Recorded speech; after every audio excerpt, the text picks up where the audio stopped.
Praise the lord. प्रभु यीशु के नाम से आपका स्वागत है। एक वचन को हम देखते हैं मरकुस का उसका 6वां अध्याय, और इसमें 37 और 38 में ऐसा लिखा है कि उसने उत्तर दिया, तुम ही उन्हें खाने को दो। उन्होंने उनसे कहा, क्या हम 100 दिनार की रोटी मोल लाए और उन्हें खिलाए?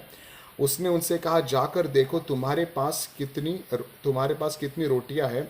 उन्होंने मालूम करके कहा, 5 और 2 मछलियां भी। इस वचन में हम यहाँ पर देखते कि जब यीशु मसीह प्रचार करते हैं तो यीशु के सामने एक बहुत बड़ी भीड़ आती है, जिसमें 5,000 खाली पुरुष लोग ही रहते हैं और जो है स्त्रियां भी होती है, और इनको भूख लगती है, इनके पास रोटियां नहीं होती है।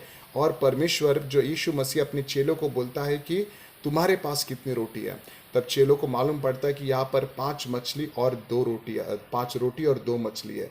यीशु मसीह उस 5 रोटी और 2 मछली को लेते हैं, उसको धन्यवाद देते हैं, परमेश्वर को धन्यवाद देकर उस रोटियों को तोड़ते हैं और उसको हजारों के भीड़ में बांटना शुरू करते हैं। और परमेश्वर यीशु मसीह उस 5 रोटी और 2 मछलियों के द्वारा जो है हजारों की भीड़ को तृप्त करते हैं। इस वचन में हम अच्छी बात को ये देखते हैं कि इतने बड़े भीड़ में परमेश्वर यीशु मसीह की नजरें जो है 5 रोटी और 2 मछलियों पर गई। हमारे सामने अगर ऐसा परिस्थिति रहा तो हम उस रोटी को कुछ भी वैल्यू नहीं करेंगे, उस मछलियों का हम कुछ भी वैल्यू नहीं करेंगे, क्योंकि इतना 5 रोटी और 2 मछली हजारों की भीड़ को कभी खिला ही नहीं सकती है। लेकिन यीशु ने क्या किया, 5 रोटी और 2 मछली को यूज किया और उसने हजारों को खिलाया। इसका मतलब कई बार जो चीजें हमारे नजरों में छोटी होती है, कई बार वो छोटी नहीं होती है। परमेश्वर छोटी चीज़ों के द्वारा भी बड़े बड़े कामों को करना जानता है। बाइबल कहता है कि दाऊद जब बहुत यंग था, परमेश्वर ने उसको तब इस्तेमाल किया।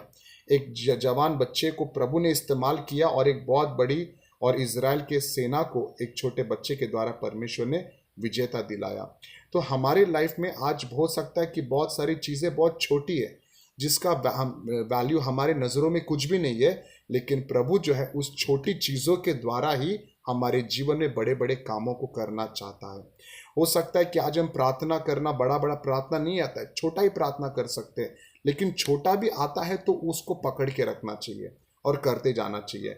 हम छोटा ही अच्छा काम कर सकते हैं, थोड़ा ही भलाई का काम कर सकते हैं, थोड़ा भी करेंगे तो भी चलेगा। जितना हम कर सकते हैं, जितना क्षमता प्रभु ने हमको दिया है, उतना भी अगर हम करेंगे तो परमेश्वर उस छोटे चीज़ों के द्वारा भी हमारे जीवन में बड़े बड़े आशीषों को ला सकता है। लेकिन अगर हम ये सोचेंगे कि ये थोड़ा है, ये तो छोटा है, मैं इतना कर नहीं सकता हूँ, मैं तो सिर्फ थोड़ा ही कर सकता हूँ, लेकिन अगर हम छोटे चीज़ को तुच्छ जानेंगे तो हम बड़े चीज़ों में कैसे बढ़ेंगे। प्रवचन में ऐसे लिखा है, जो छोटी बातों में विश्वास योग्य रहेगा, प्रभु उसको बड़ी बातों में विश्वास योग्य बनाएगा। इसलिए इस वचन के द्वारा हम आज ये सीखते हैं कि छोटी चीज़ों को कभी भी हमें तुच्छ नहीं जानना चाहिए। Praise Lord. प्रभु यीशु आपको आशीष करे।